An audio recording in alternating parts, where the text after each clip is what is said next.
السلام عليكم ورحمة الله وبركاته. كبجمتوتا في جالتمتوتا هردفتوتا تيا شو بقى جراتني بقى ربي هراني سنجاي سنين جتشا إيقاب بليانكيا أن يو سنين هارا وتيادي آمو فريجة أما أكسم موتيان كان اندرا برانكي أداتا كان رتي دلايدي yeroo jalqabaatiif biraankii irratti dalayde jechuudha. Anta akka namni biraankii irratti hin dalayne namarratti hin dalayne siin dura jechuudha. Har'ammoo biraankii keessan irraa kafalachuuf hin deema. Kanaaf meena hordofaa isiniin jedha. Tiyyatti dawwalee waan ani jedhu waan ani ittiin biraankii si godhu biraankii nama rifachiisu yookaan naasisaa wahiitillee miti. Biraankii masalphaa qabbanaa adii wahiiti meena hordofan isiniin jedha.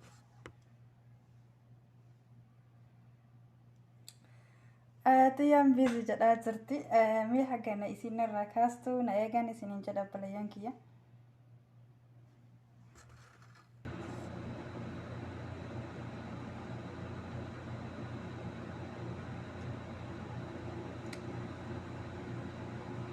Allo. Assalamu alaikum warahmatullahi wabarakatuh. وعليكم السلام ورحمة الله وبركاته. ما كان نسلكي بسم الله. انتنا سيارة اللي رقرب بواجهة أثار اللي تنمى في سنجد أما يواجه كل سيارة دا كمان. بيزي جداي ربي حالافزو. ليفا ما بايا سنترسي سجادك. أيه. ما أدري وانجلو. ها وين ستي مو في جدي كاتي جايك علي تياتي اللي قرا دلقا كيت الدمتا أيه بودا موت يوت فيديو رابي سو يوتيوب رغدين ديفني اسين درسه ستي مو هتي وان رياتي يتاتي في أيه اكاس جدي يوتيوب دي سفن دي ما مال جتان سينجن ما لكم مستقيم سوف مرة سببني ما سببني قد الليمتي تك الليمتي ما لرين sababni jedhi ka sababni fakkeenya fi samoonni viidiyoon illee baay'ee mul'adhe akkasuma abbaa manaa kiyyallee achirra fidaa jira miti dhiisii naan jedhe koomentiileen tokko tokko hin jira ijoolleen immoo osoo namni barnoota diinii sirraa eegu biraankii dalaydaaf haa jedhanii achi siqanii gaafa jedhan immoo hijaaba uffatte biraankii dalaydaaf haa jedhanii bakka nama jibbisiisa beeytee hamilee nama cabsa jechuudha jechi nama sanirra taree bas waa kanatu jira. Osoma sanin genne ana fi YouTube wali hiladhu naan jedhe beeyta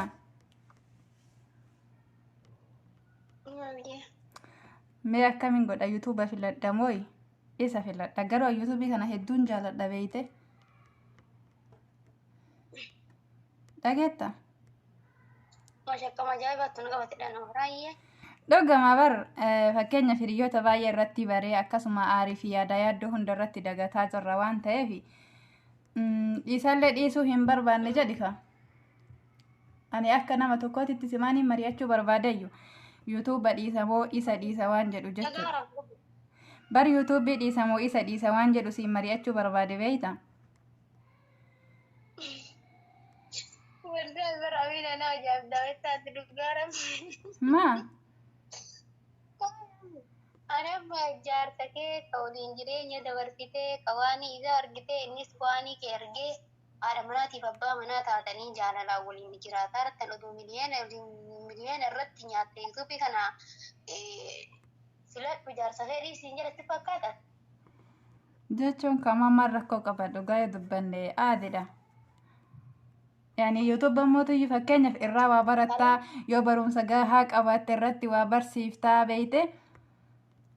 akkasumallee mootiyyuu amma namni gisee diin rabbii akkana qaraate kana maashaallah tabaarakallaa yuutuubarra qaraate lakki ani asaasan atillee tanuma ijoolleen jettu hin jedhin ani waa takka hin beeku dhugaa dubbachuuf waa takka hin beeku jechuudha ani nama wallaaltu irraa boodati jedhi kam eeyyaan sooshaal miidiyaa kanarraan hin qara'e dhagaye keenatti faarsii dhageeffadha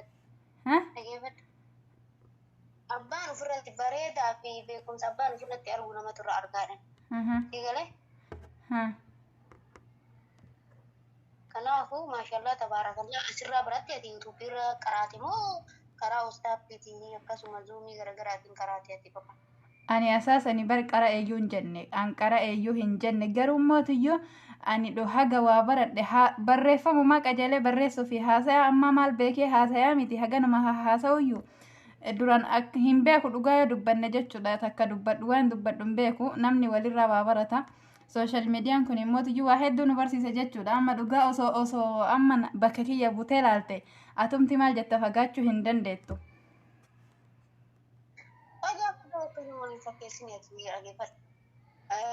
Tokkoffaa yuutuubii kana haga tokko inshaallah bor yoo biyya galle nu fayyadinnaa jenne malee aslan shamarranii wanta garagaraa onlaayina garagaraa fayyadamu odoo baatte anarraa kaasee irra filadha.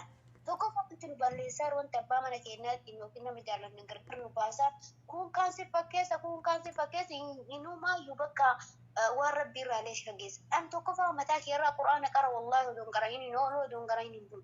Tokkoffaa bakka waan argine bakka sa'aatii hojii keenyarraa dhumne sa'aatii hojii yuutuubii irraa fiinna kaanfiin teenaamuuf jalaa banne odoo tooftaan odoo hojiin biraa ka wallaahin irratti nama hin baafne wayii jiraate wanti biyyatti illee fayyadu jiraate wallaahi hojii biraa irra filadha hiriyootatti yaallee ofiite.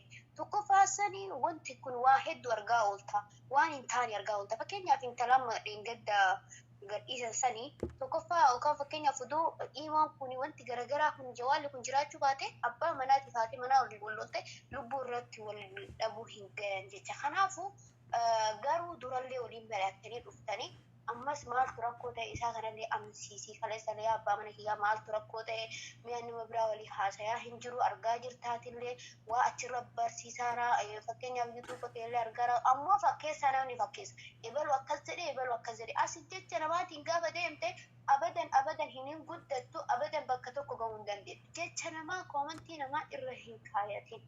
Egaa kalaas ofitti amantee baate ofitti amanii bahe abbaa manaa fi ammoo amansiisuu yaadi hagana itti ifaajjee egaa bakka kanaan geette isaa kana ammoo amansiisuu yaadi mee hagana itti ifaanyee hagana bakka kanaan geeni mee eessa balleessi abbaa mana kiyya waan namni jedhillee namni gaafa assan abbaa manaa keellee yoo ajaja namaatiin ka deemu taate wallaahi boruu bakka tokko gahuu hin dandeettan garuu hoo wal amansiisuu yaada. Oduu akkana goonee hoo jedhi suutaan gisee inni aarii keessa jiru odoon taane gisee inni aarii keessa hin jirre oduu akkana goonee waan babbareedaa mul'isi waan dura hojjettelee waan badaan agarree waan ta'eef anillee gara kiyyaa yuutuubii kee jala deemetti waanuma khayriiti. Kanaayyuu mee maal balleesse yoo ammoo fakkeenyaaf onlaayina wannaa irratti ol baatee gisee haasoftu kanallee inni feene abbaa mana keetitti si caalaa kalaasii koomantii barreessi ijoolleen an ol ba'uunatti mijatu jedheen kalaas kanuma bakka boonte inni irratti yookiin fakkeenyaaf namni dhugaadha. Yeroo ammaa nama fakkeenyaaf baasaaruu nama fakkeenyaaf akkuma amma deemnee ol barannu kan wanta garagaraa si fakkeessuu danda'anii abbaan mana hiyyaa akkasii waan garagaraa argitee yookaan fakkeenyaaf ati itti jijjiiram ta'ee yookaan dhiisisiin jedhu. Ati amala keessan ittiin jijjiirin diraasan dura nama gaarii ta'e maaliif warra onlaayinii irraa kana laaltee warra akkasii. Lakki abbaan amala hin jijjiiranne jedhi ka amala hin jijjiiranne jedhi. Dhageetta rohe amala hin jijjiiranne. Mataa gabaabaa mee wanti ati jettu maa inni matama gabaabaa yani anillee bar hin dhiisallee jedhe garuu hedduu takka fakkeenyaaf kaasatan amma anaa fi ati isarratti wal baranne ijoollee gara biraatiin wal barannellee hin jirra asirratti wal barannee bas yani akka ati naa yaadduu fi akka ansi yaaddullee hin beekta jechuudha. Tayyib ijoolleen amma akka keetii kun hedduu jiran sila kanuma hunda gatee fagaadha beektee hin dhiisallee jedhe yaannan bakka na cinqe jechuudha. Jaarsa keetti bara abbaa mana fakkeenyaaf amiin asitti na jaala qara'eellee asitti na jaala waan gargaara abbaa mana keetti qaalii abbaa mana keetti godhutu irra caala baraadha abbaa kee irra iyyuu. Kanaafuu dhiisi jetta mataa gabaabaa. Abbaa mana keetti rabbiin baraadha abbaa keetii caalti ta'e.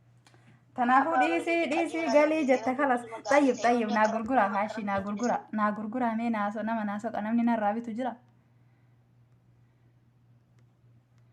Yaa Rabbi abbaa mana keetii sanuu fiti ima walirra nuuf dhiifitiin amansiifna kalaasi yoo ta'e sitti jijjiiramee bari sa'aatii inni siita wal achirra ol baatee akka feete kanuma ofirraa jijjiiramee yoo abbaan mana keetii. Maal godharee sila yoo in argita yoo in hirmaatin illee akka inni rakkoo jiruun beekta amma kanan jedhu. Tayyib kanaafuu iyyuu ati amma yani yuutuub illee dhiisuun barbaadu salleen barbaadu mee na furi kaa yaada bareedaa wahii naa kenna bas uma xiqqoo isi.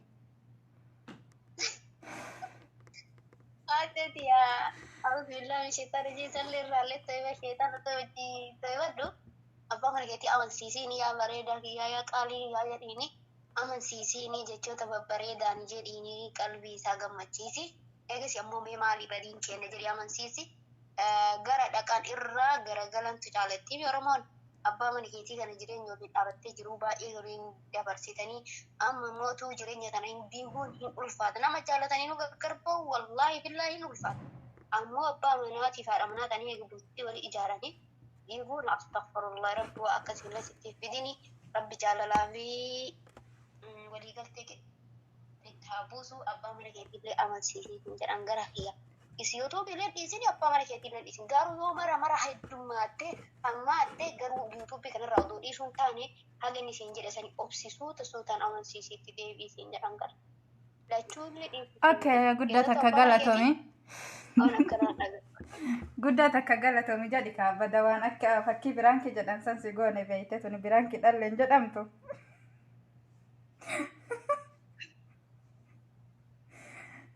Akka tirri fannetti suuta laalakka. Dhagetta? Bagana goota iyyee siyaa ta'u. Rakkoon ga'u siyaa ta'u. Natti shakkite natti fakkaate biraan kan kiyya hone naa hin tolu beeyte hin ba'u ittiin baranne beeyta. Akka keessanitti sila laphee si dhikkisiisa garuu hedduu takka laphee na dhikkisiisu turte na rifachiisu turte ananaa fi waan milkaa'inatti hin fakkaatu. Yeah. La waan bareedaa nama hedduu gorsarraa dhiisisii milkaa'eera rakkoon qabdu garabbi. Antu akka biraan kiyya qaba. Mee wallahi jedhe. Mee wallahi beekee jedhe. Maalitti beeyne? Kanaafuu hin taane jechuudha biraan kan kiyya irra deebi'ee yaalammaatti. Ijoollee jajjabeessanii maashaallah tabarakallah ta'eera gorsa hedduurraa fudhatanii. Haa ta'u jechuudha. Baay'ee kalas shisma daqiiqaan daratee jira kabajamtoota hordoftoota tiyyaatu irraa kafaladha jedhee yaadee garuu isiin natti bartee jirti jechuudha.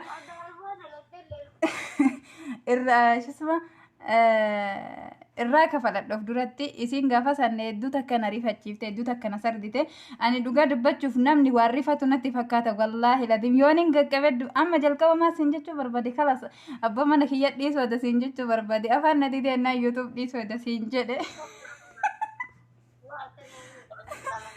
Jennaani kanaaf isin natti bartee jirti waan ta'eef kalas waa jedhin daawwattoota keetiin hin dhaaba viidiyoo.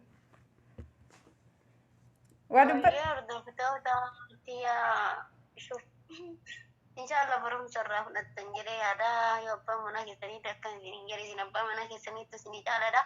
Garuu ammoo irratti naqqa'ee jira oduu isitu akkana na fidda yuutuubii dhiisedhaan malee abbaa manaa kee dhiisin jedhuuni akkasii miidhagina yaada jiru irratti kennadhaa isin jennaa.